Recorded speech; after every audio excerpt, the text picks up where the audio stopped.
television network, TSPN. And now, TSPN News with Tom Slivick. Comprehensive news because in today's world, you need more than just sound bites. TSPN, streaming on the World Wide Web, and now on demand at tspntv.com.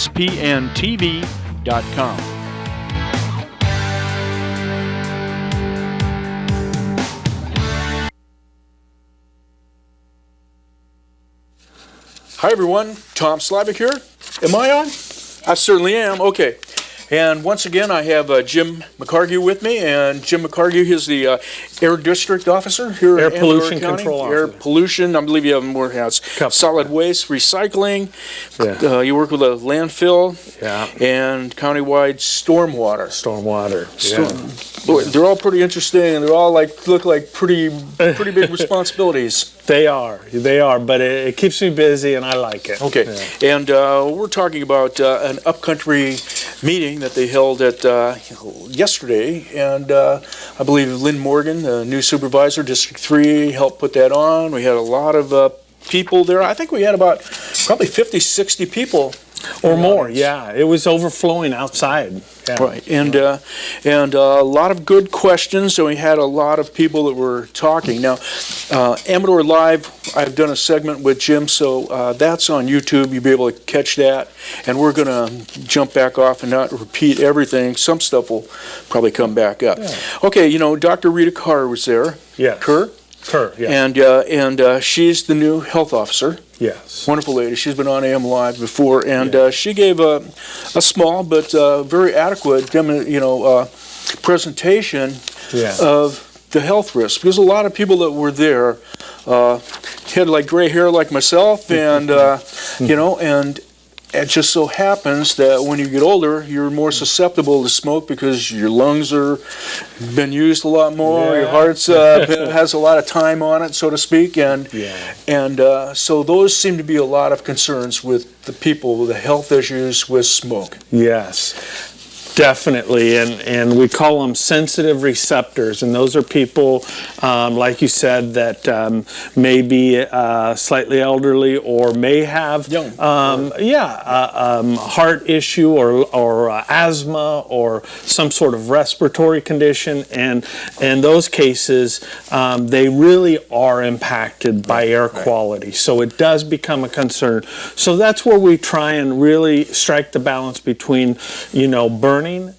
For people need to burn for protection, for defensible space. I was going to say we're talking about, in one way, gaining defensible space and being fire safe in the upcountry where there can be fires anywhere, but seem to be maybe more catastrophic there, or the wild land fires that get through the grasses and go through really quick in the lower elevations as well.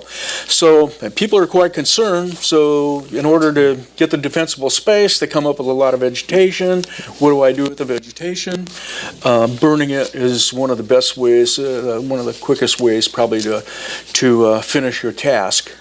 Right, and really, we would love it if people didn't have to burn. If there was, like you said, a cost-effective and a fairly easy way to deal with it. But burning is allowed in this county, and so what we want to do is emphasize that people need to burn correctly.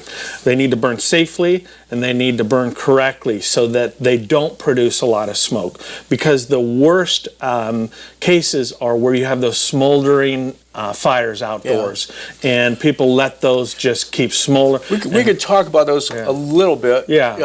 And to me, I see fires like that, and it was kind of brought up, like you want to have a hot, dry fire. Well, a lot of people, myself included, sometimes think like, oh, it's a kind of a rainy day, drizzly day. This will be a good time. I won't have to worry about the fire spreading that much, right? But you get a much smokier burn. That's right. And then I noticed some people, that's a good day where I guess they feel safer too, so they leave the fire, and I drive by some and say, like, that one's unintended and, not attended. and I guess it could run away. Probably it won't, but if you know what I'm saying. At the same time, I feel like there's a little lack of responsibility there. And people that have burned know that sometimes you get stuff, and if you're out there for maybe a couple hours while you're watching it, and so you do have to be very responsible. And I think almost everybody that burns is that, because your tree is going to go first, and that so. Safety has to be first. There are things that you need to do. Yeah. You want to have water there. Yes. Now, do you need to have pressurized water from a hose? We prefer if you have some water source, so that if you run into a problem and you need to extinguish that fire quickly, water is the best way to do it. Get water on it and you're going to put the fire out. So we would like to have a hose or some sort of water source. Absent that, we definitely want people to clear an area where they're burning, have a shovel handy, so that, again, if something gets out of hand, they can shovel soils onto it. So we really want people, safety has to be the first thing.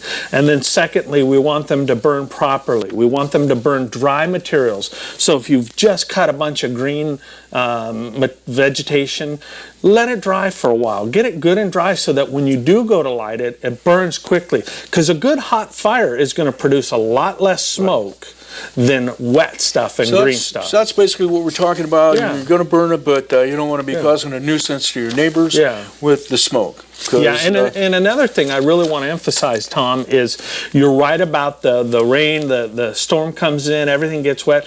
It increases the safety factor because now, everything's pretty saturated. But if you cover your burn piles beforehand, then you go to light a dry pile in a wet environment, that's ideal. Now you probably have the best of both worlds. Best of both worlds, yeah. So, so you have that. And also, Jim, I believe you said like a pitchfork. You want to have a pitchfork, a rake or something, because you want to open that. You want to open that up, let air get in. Air just goes, gets it going. Yeah. Now, I think I think there's one probably green thing you can throw on there, toy on. I mean, go ahead. I use that to start them usually. Toy on is like turpentine in leaf form. Okay, so that's a good way to get rid of stuff. Now, other people, I guess there's a couple alternate methods, and is somehow getting it into mulch, turning it into something that's going back into the soil. Yeah. If you go that route, you want to have a chipper shredder. Yeah.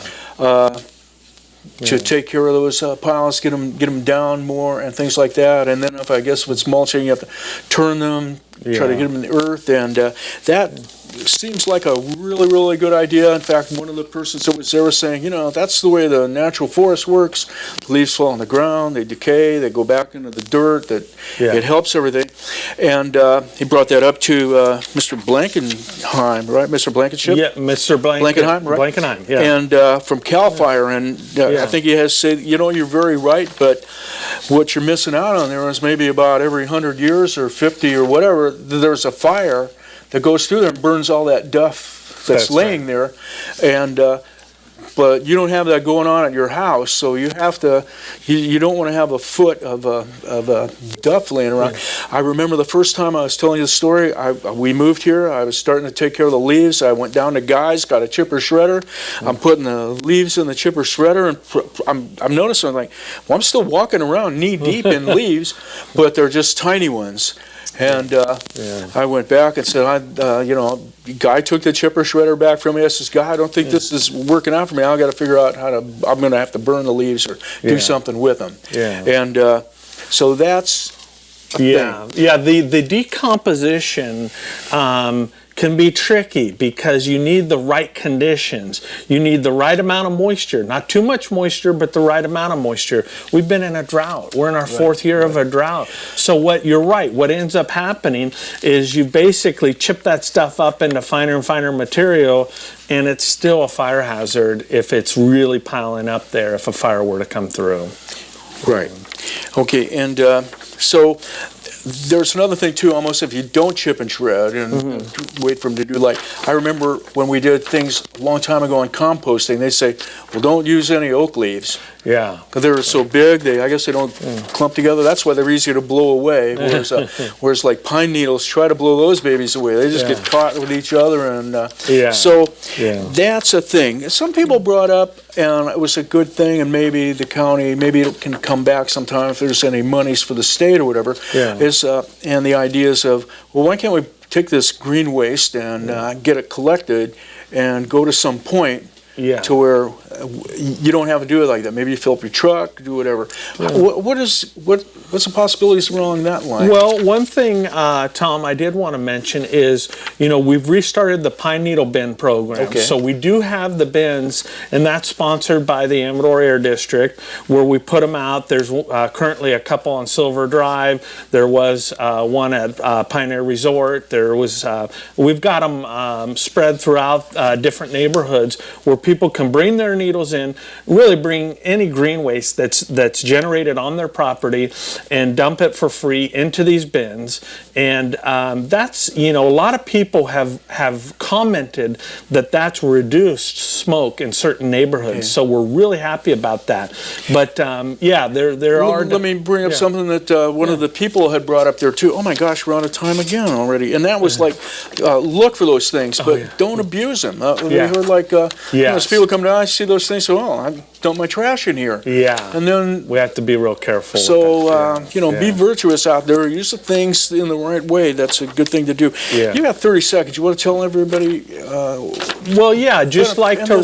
Would like to remind people that we have a few things we want them to remember if they're burning. First of all, call before you light. Right. Call the burn line, 223-6246. Always call before you burn. If it's a large burn pile, 4 foot by 4 foot or larger, need a permit from my department, the Amador Air District. Again, we want people to burn dry materials, burn hot fires, be good neighbors, and if it's producing a lot of smoke, burn another day. Okay, and we're going to have to let it go at that. Thanks, Tom, Jim, for coming back. You. All right, it's an important thing. Burn correctly. Bye-bye. You're watching Amador